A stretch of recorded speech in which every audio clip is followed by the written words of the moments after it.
I was signing the partnership agreement when my sister called, for the third time that day. "You need to come to dinner tonight. There's someone I want you to meet. She's brilliant, Stanford MBA. She might have advice for your little project." I looked across the table at my business partner, the woman currently co-signing documents that would make us equal owners of a company valued at $12 million. The woman who happened to be my sister's former classmate from that same Stanford MBA program. The woman my sister had no idea I even knew. "I can't, tonight," I said. "I'm in a meeting." "A meeting?" My sister laughed. That laugh, the one that said, "Bless your heart." "What kind of meeting? Are you finally talking to real investors?" Something like that. My business partner raised an eyebrow, mouthed, "Tell her?" I shook my head. Not yet. Not until everything was signed. Not until it was completely, irrevocably real. "Well, try to make time," my sister said. "Seriously, Maya, this woman could help you.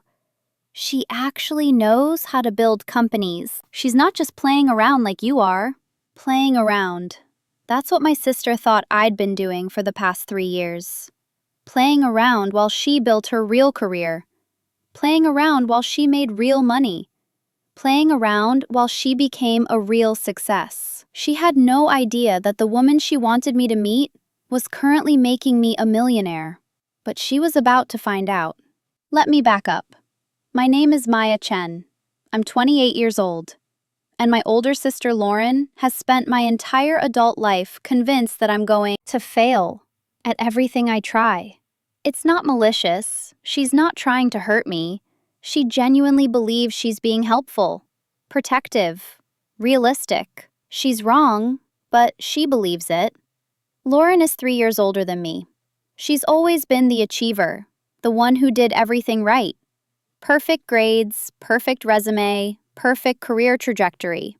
She went to Stanford for her MBA, landed a job at a top consulting firm, makes $250,000 a year, lives in a beautiful apartment in the city, dates successful men, has the life our parents always dreamed about. She's successful, legitimately successful, and she's never let me forget that she knows what success looks like, and I don't.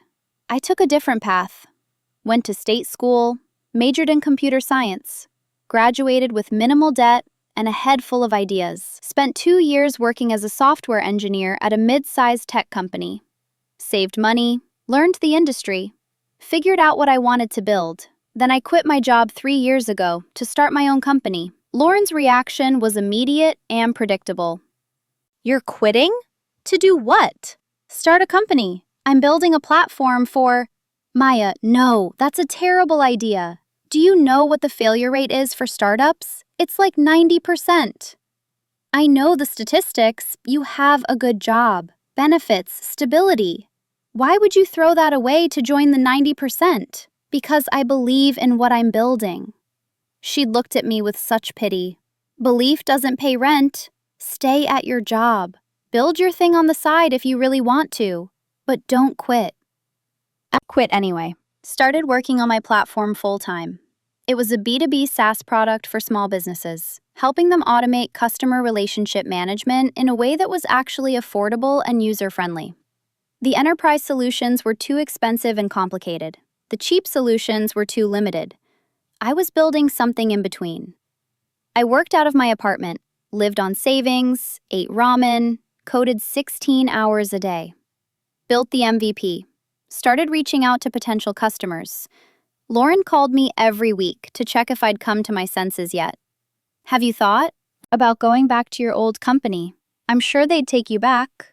"I don't want to go back." "Maya, you've been doing this for 6 months. When are you going to admit it's not working?" "It's working. I have 5 beta customers." 5? You left a real job for 5 beta customers? They're paying customers. Small amounts, but it's validation. 5 customers isn't validation. It's a hobby. You need to think about your future. The calls became a pattern. Every week, Lauren would check in. Every week, she'd express concern. Every week, she'd suggest I should probably think about getting a real job. By month 9, I had 32 paying customers. Revenue was about $8,000 a month. Not enough to live on, but growing. I was getting traction. 32 customers, Lauren said when I told her. In 9 months. Maya, that's not sustainable growth. It's early stage. You're burning through your savings. You're living on ramen. You're 25 years old with no retirement savings, no career progression, no benefits. This isn't responsible. I'm building something. You're playing startup founder. There's a difference. Playing. That word again. Like I was a child with a lemonade stand. Month 15, more growth. By month 15, I had 120 customers. Revenue was $32,000 a month. I was paying myself a small salary, enough to cover rent and food and not much else, but it was working. Slowly, steadily working. You're making what, $40,000 a year? Lauren asked when I told her my salary. About that. You made $75,000 at your old job. You took a pay cut to work 3 times as hard. I'm building equity in something I own. Equity in a company with 100 customers. Maya, I'm saying this because I love you. This isn't going to work. The market is too saturated. The big players will crush you. You should cut your losses and find a real job before the gap in your resume gets too big. I stopped telling her my numbers after that. Stopped sharing customer milestones. Stopped trying to explain what I was building. Just kept working, kept growing, kept believing. By year 2, I had 350 customers. Revenue was $90,000 a month, just over $1 million a year. I'd hired 2 employees, moved into a small office space, built out more features, started getting attention from industry blogs. Lauren found out from one of those blogs. Someone she knew sent her an article. Emerging SaaS companies to watch. My company was featured. She called immediately. You're in TechCrunch? Yeah, they did a small feature on us. It says you're doing $1 million in revenue. About that, yeah. Silence on the other end. Then, why didn't you tell me? You kept saying it wasn't going to work. I stopped updating you. $1 million!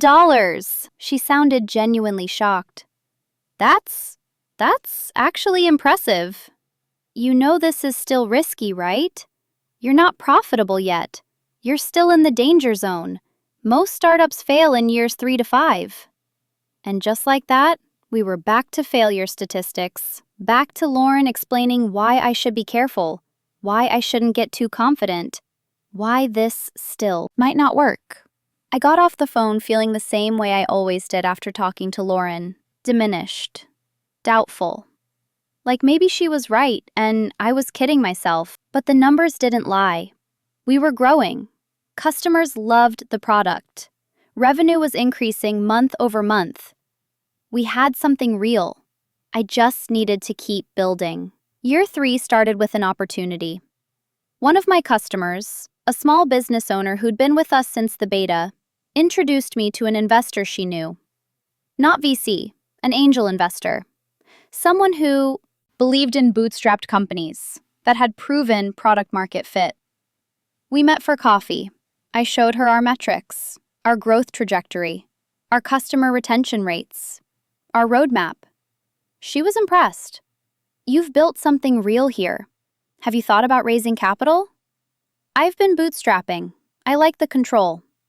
I respect that, but with the right capital, you could scale faster. Hire a sales team. Build out marketing. Capture market share before the big players notice you. She was right. I knew she was right. We'd been growing organically, but it was slow. With capital, we could accelerate. Go from $1 million to $10 million in revenue. Build a real company. How much would you need? She asked. I'd done the math. $2 million would let us scale properly. Hire 10 people. Build the sales infrastructure. Invest in marketing. And what's your valuation? This was the tricky part. Valuing an early-stage startup. I'd calculated based on revenue multiples, growth rate, and market comparables. $8 million. We're doing 1.2 million annually now, growing at 15% month over month. In the SaaS space, that supports an 8 million valuation. She didn't blink. That's reasonable. I'd like to invest, but I'd want to bring in a partner, someone with operational experience who can help you scale, someone who knows how to build sales teams and marketing systems. You have someone in mind? I do. She's got an MBA from Stanford, spent 5 years at a big tech company building their enterprise sales division. Just left to do consulting. She's been looking for the right company to partner with.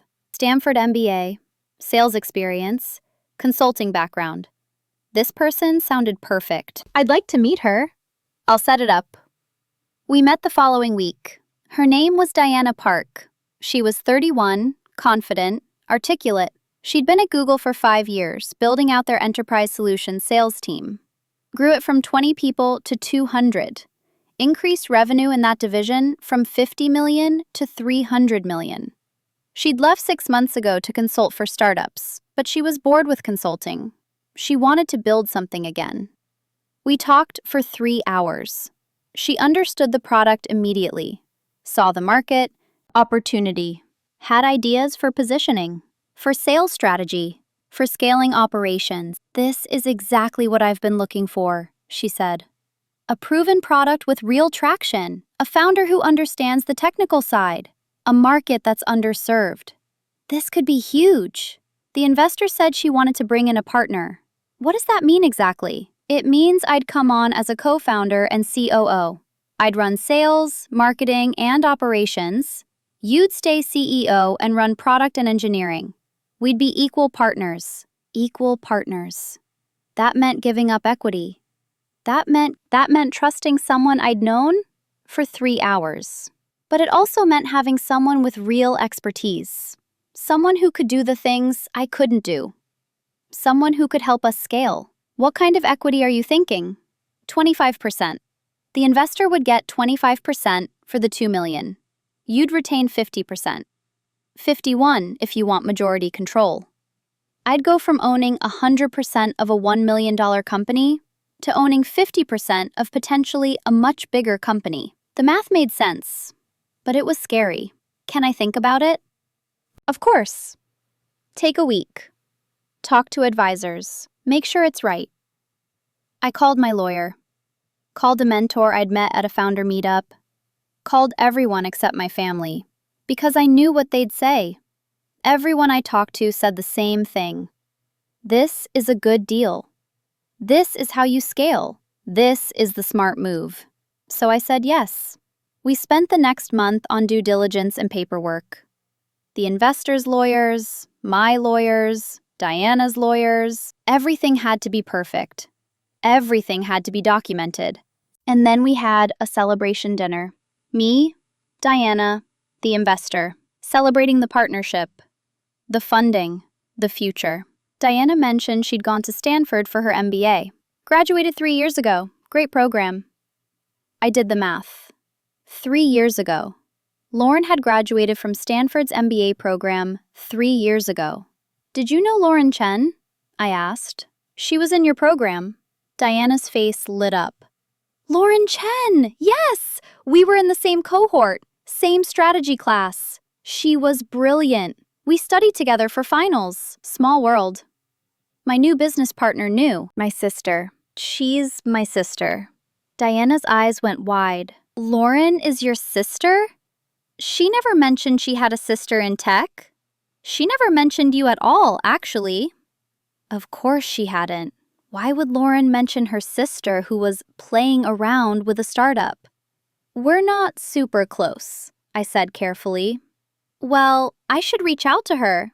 Let her know we're working together. She'll be excited for you. I doubted that, but I didn't say anything. The paperwork took another 2 weeks. Then we had the signing. Everything official, everything legal. I owned 51% of a company now valued at $8 million.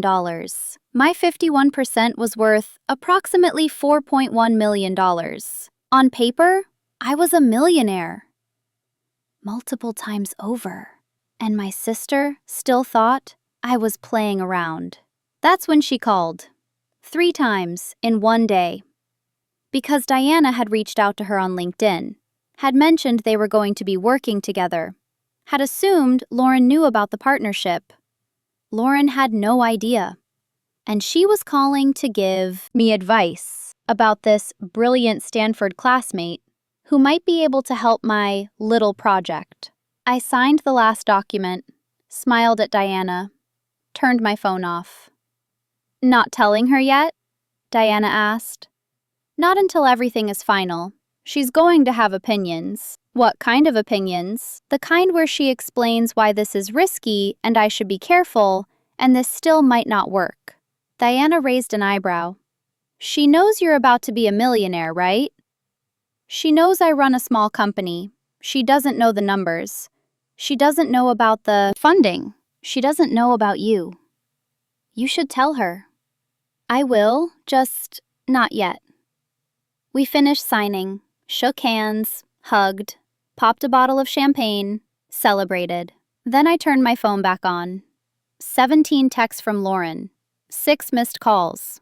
The texts were escalating, from, you should really meet this woman, to, I gave her your number, she might reach out directly, to, why aren't you answering?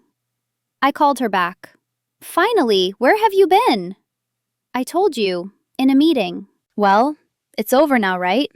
Can you come to dinner? I really want you to meet Diana. She's amazing. She just left Google. She's doing consulting now, but she's looking for opportunities. She might be able to help you figure out your next steps. My next steps are pretty figured out already. Maya, you're doing $1 million in revenue. That's great, really. But you don't have scaling companies. Diana does. She built entire sales divisions at Google. She knows what she's doing. You should listen to her. I plan to. Great! So, dinner tonight? I can't tonight, but I can do Sunday dinner. At Mom and Dad's. Tell them to invite Diana too. You want to bring her to family dinner? Why not? You said she's brilliant. You said she could help me. Let's talk about it with the family there. Get everyone's input. Lauren hesitated. She wasn't used to me being this agreeable. Okay, yeah, I'll set it up. Perfect. See you Sunday. I hung up. Diana was watching me with a knowing smile. You're going to ambush your family with the news. I'm going to let them give me advice about working with you. And then I'm going to tell them we've already been working together for a month and just signed partnership papers this morning. That's evil. That's necessary. You don't know what it's been like. 3 years of being told I'm going to fail. 3 years of advice I didn't ask for. 3 years of my sister assuming I don't know what I'm doing. And now you're going to prove her wrong.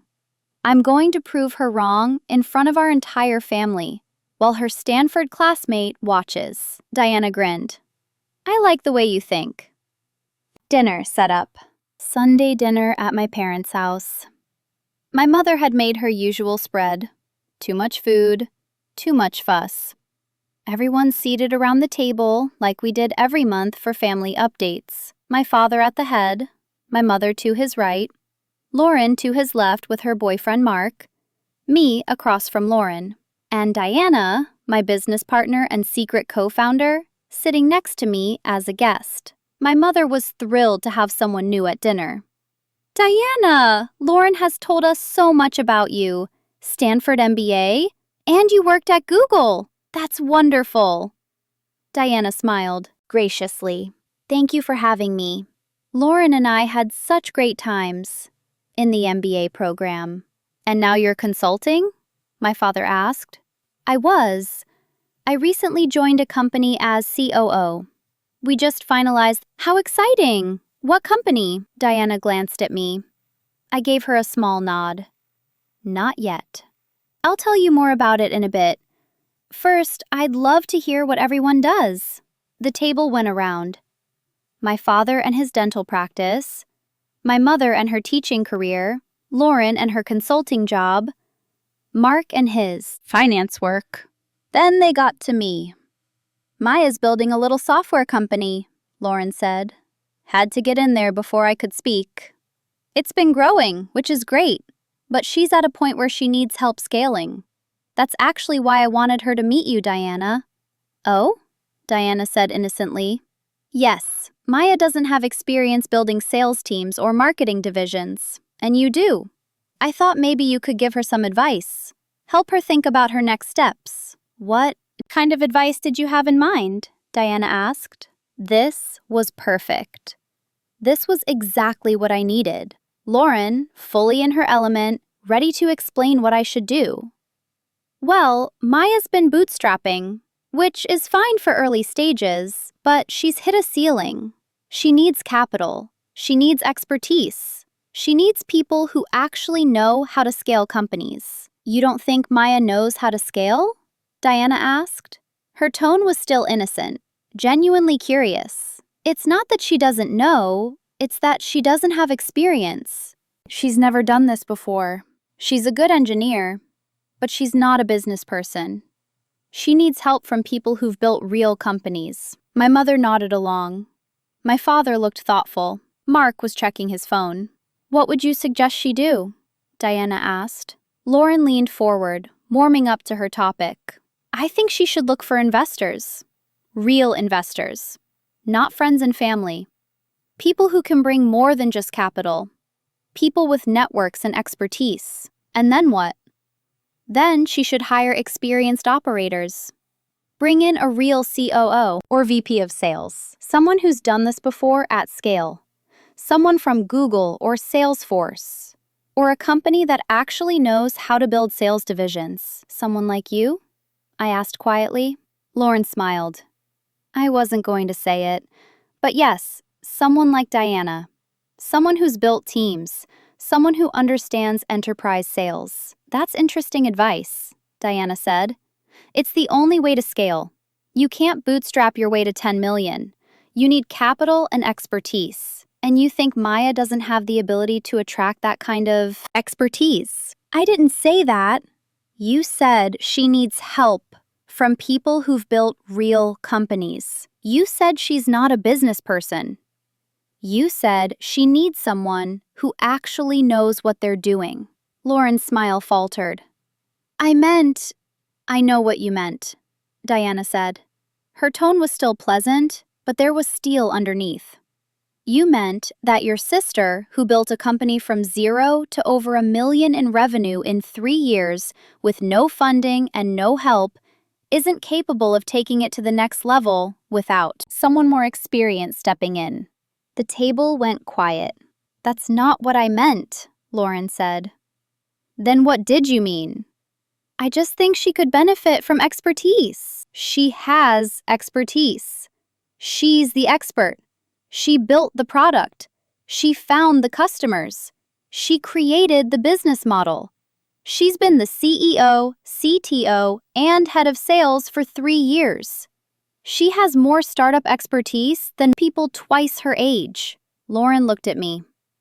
Maya, I was trying to help. I know, I said. You've been trying to help for 3 years. Every week, every call, every conversation. All the advice about how I should quit, how I should get a real job, how I was playing around, how this wasn't going to work. I never said it wasn't going to work. You said it every time you had. You said the failure rate was 90%. You said I was burning through savings. You said I should cut my losses. You said I was playing startup founder. I was being realistic. You were being dismissive. There's a difference. My mother intervened. Maya, Lauren was just concerned about you. No, she wasn't concerned. She was convinced I was failing.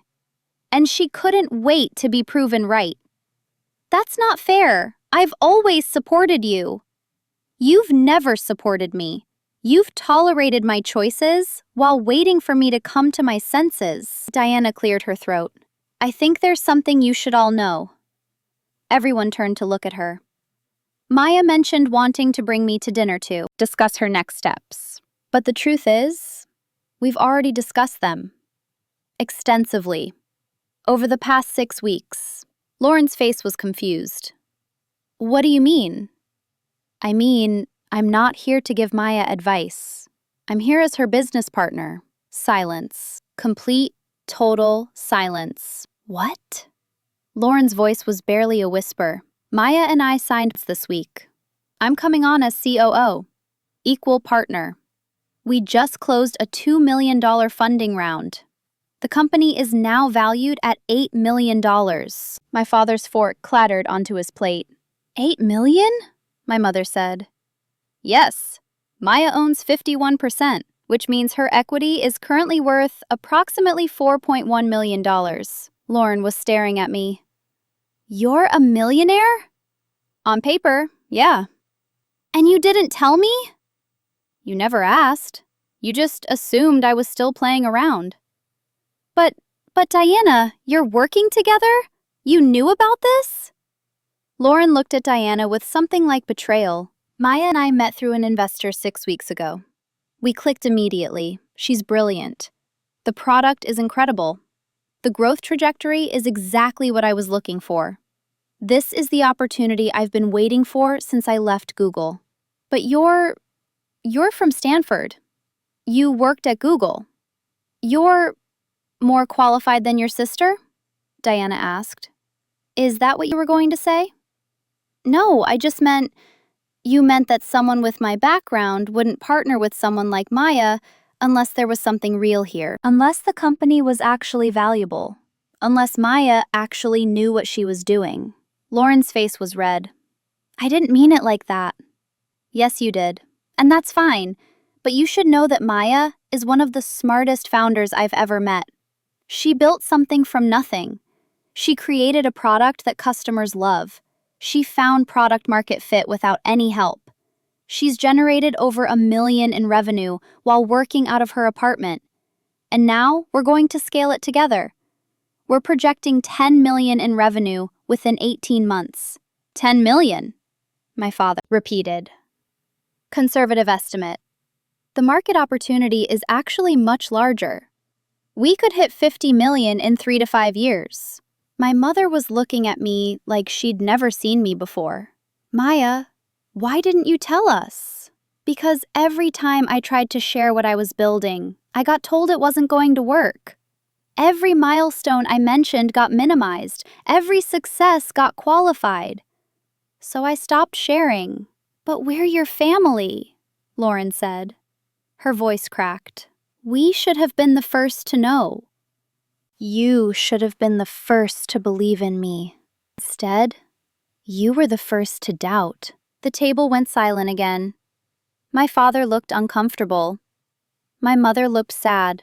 Mark was very carefully not making eye contact with anyone. Lauren's eyes were filling with tears. I was just trying to protect you. I didn't need protection. I needed support. I thought I was supporting you. You were managing your anxiety about my choices.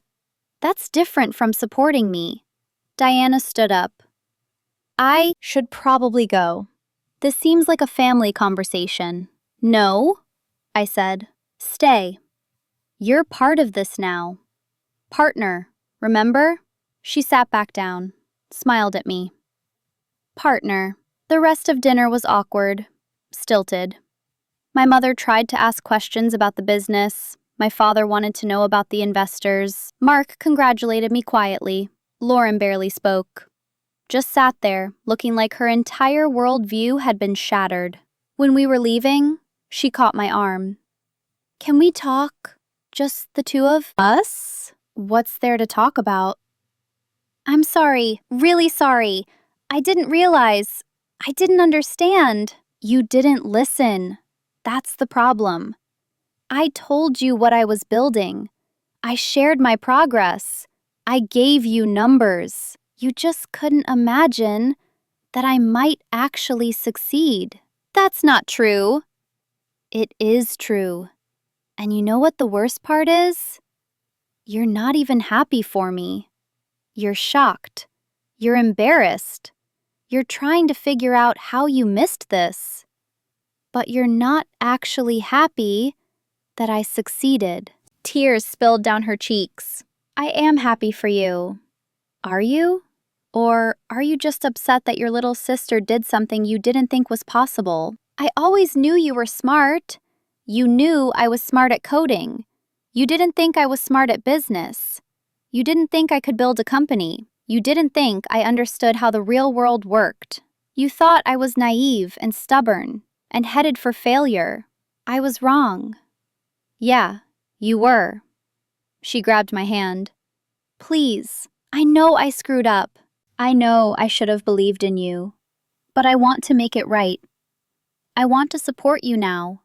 I don't need your support now. I have Diana. I have investors. I have a team. I have everything I need. But I'm your sister. You're the person who spent 3 years telling me I was going to fail. Being your sister doesn't erase that. I pulled my hand away, walked to my car. Diana was waiting there. That was intense, she said. Yeah. Are you okay? I'm better than okay. I just proved to my entire family that they were wrong about me. Is that what you needed? I thought about it. No. What I needed was for them to believe in me 3 years ago. But I'll take proving them wrong. We drove back to the office, looked at our roadmap, started planning our first 100 days as partners, and I felt nothing but forward momentum. That was 6 months later. Iway Company has grown exactly like Diana and I projected. We're at 6 million in annual revenue now. On track to hit 10 million by end of year. We've hired 23 people, opened a real office, started getting written up in major tech publications. My relationship with Lauren is complicated. She tries. She asks about the business now, tells people about my success, wants to be involved, but it feels hollow. She's proud of the outcome, not the journey. She's impressed by the valuation, not the work. She wants to celebrate the success she told me I'd never achieve. I keep her at arm's length, polite but distant. She's my sister. I love her, but I don't trust her opinion anymore. I don't value her advice. I don't need her approval. Diana has become more than a business partner. She's become a friend, someone who believed in me from day one, someone who saw the potential when my own family couldn't, someone who bet her career on my vision. That means more than family ever did. Here's what I learned. Some people will never believe in you until you've already succeeded. They'll give you advice you didn't ask for, tell you what you should do differently, explain why your approach won't work. And then, when you prove them wrong, they'll want to be part of your success. They'll want to claim they always knew. They'll want credit for supporting you. But you'll remember. You'll remember who believed when it was risky, who supported when it was hard, who stood by you when everyone else doubted. My plans for 3 years, told me to quit, told me to get a real job, told me I was playing around. Then her classmate became my business partner. And suddenly, my plans weren't so foolish anymore. But by then, I didn't need her validation. I had something better. I had proof. I had success. I had a company worth millions. And I had a partner who believed in me when it mattered. That's the real victory. Not proving the doubters wrong. Just succeeding so completely that their doubt becomes irrelevant. My sister finally believes in me now. But I've already moved on from needing her to.